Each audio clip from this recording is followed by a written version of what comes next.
Sometimes life gets in the way and you have to put off addressing problems on the 90s box you choose to daily at everyone else's expense to the point you start decreasing property values in your neighborhood. You do what you can with the time you've got, but there comes a time where enough is enough. My exhaust sounded like a belt-fed M60 and I was one cold start away from a stern talking to from suburban law enforcement. And that's where the stainless bank system came in. You're here because you're A, comparing exhaust notes to choose a muffler, and or B, because you like being shown and not told how to do things. I relate to you, so this video has all of that. But I suggest watching the whole thing first because it fills the gaps other videos left open enough for my installation to go south. I couldn't even trust the written instructions. Don't install chronologically to this video because I'll go over the installation of the Banks Monster catback exhaust for my '01 Cherokee without glossing over the mistakes I made to keep you from making yours. So let's get into it.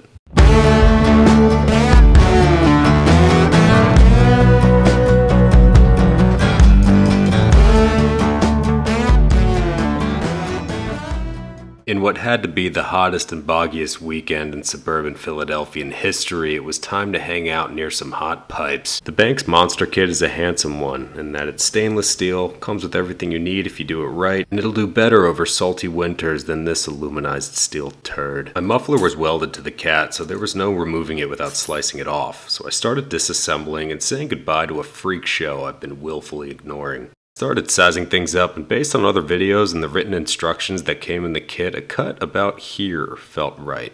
So I taped it up to mark my cut based on where the muffler inlet lined up with the cat's outlet, just like the other guys did. And I gave myself a couple eighths of an inch above what the kit's instructions suggested to be a thorough little Boy Scout about it. But the measure twice and cut once method doesn't go far enough when everyone's XJ is a little different and you're probably not the first one to molest what you're molesting on it. If your old muffler is welded to your cat like mine was, cut it at the weld and then assess a second cut after test fitting the whole system. And I didn't get far before I found that the welded hanger on the pre-bent pipe was way off from where it belonged in the rubber hanger on the Jeep. So again, if the old one's welded, cut at the weld and go from there, because from the looks of what was left on mine, it would have been pretty near perfect length for an ego less bruised and a lot less work to rectify my botch job. So I had to get that length back somehow. Soldering on, I started installing what I could, starting with filing down that rough edge so it would accept the new muffler, and the 2 1/4 inlet matches right up to your factory 2 1/4 cat outlet with a satisfying. Bottom out that muffler to the cat with a hammer and a 2x4 and lightly install the 2 1/4 clip that comes in the kit. And it's always a good idea to dress those threads up with some anti-seize. Don't torque this all the way down just yet, we just want it clamping a little bit to keep the muffler from backing off during the rest of the preliminary assembly. The next day I hit AutoZone for this adapter thinking it would give me some lost length back from my bad cut, but I misunderstood how these actually work. Gave me about a ½ inch at best.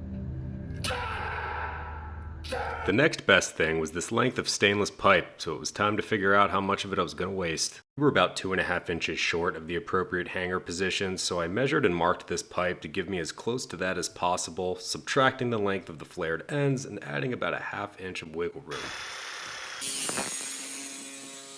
Again, just to be clear, you don't have to go through all of this if you didn't cut something too short like I did.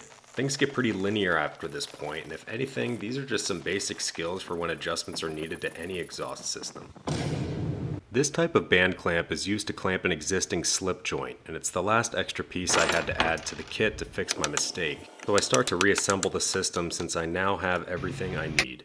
A pinch of WD in the rubber hanger will help the welded one pop in easier. I slide the pipe extension we made into the outlet, followed by the Banks pre-bent pipe with the welded hanger, help it into the rubber hanger that it now reaches, and look at that, we achieved the length we needed for that angle to be sufficient. I could probably cut another inch, but let's take our own advice and test fit the rest. Extra extension or not, this Banks provided clamp goes on your muffler outlet. It's a duplicate of the other provided U-bolt clamp that'll go in your tailpipe. And just like before, you want to tighten this up, just not all the way. I follow suit with the band clamp used to complete the extensions joint, making sure it seats on the lip of the slip joint inside. The tailpipe portion comes next, and we'll adjust it to clear our gas tank heat shield. We've got some adjustability here, and we'll torque the kit's supplied band clamp just enough once we get the angle we need to clear the heat shield. The tailpipe hangs down lower than I thought it would, but that's just because my aftermarket hanger is old and its mounting hardware is loose, and it'll all snug upward a little when we torque it all down. Now that everything's fitted, angled, and moderately tightened, we go joint to joint, starting from the cat toward the tailpipe to torque it all down for real. Going for symmetry on these 2-nut U-bolt clamps to get an even squeeze around the whole pipe. I recommend orienting the clip at the tailpipe upside down like this because it looks better and reclaims some clearance back there. But now we gotta make sure there's no leaks, which is another thing that other videos gloss over.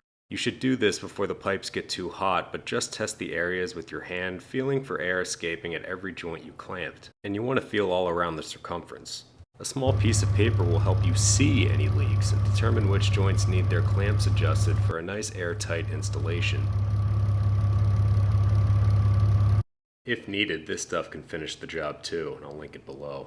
Because leaving leaks in the system can rob performance, impact exhaust notes, and actually speed up erosion, so we want to make sure to shore all that up 100%. And I can't wait to hear how all this sounds, but first, I put virtually everything I use in, on, and around my XJ in my storefront link in the description. From detailing to off-road recovery to modifications that make the XJ better, I put everything here that I and fellow owners have success with to filter out all the other junk. Using the links in the description to fill the gaps in your gear or even just as inspo helps me out and keeps this party going. I'm thrilled about how much it's helped folks over the years, and I hope it helps you too. Anyway, here's how this bad girl sounds.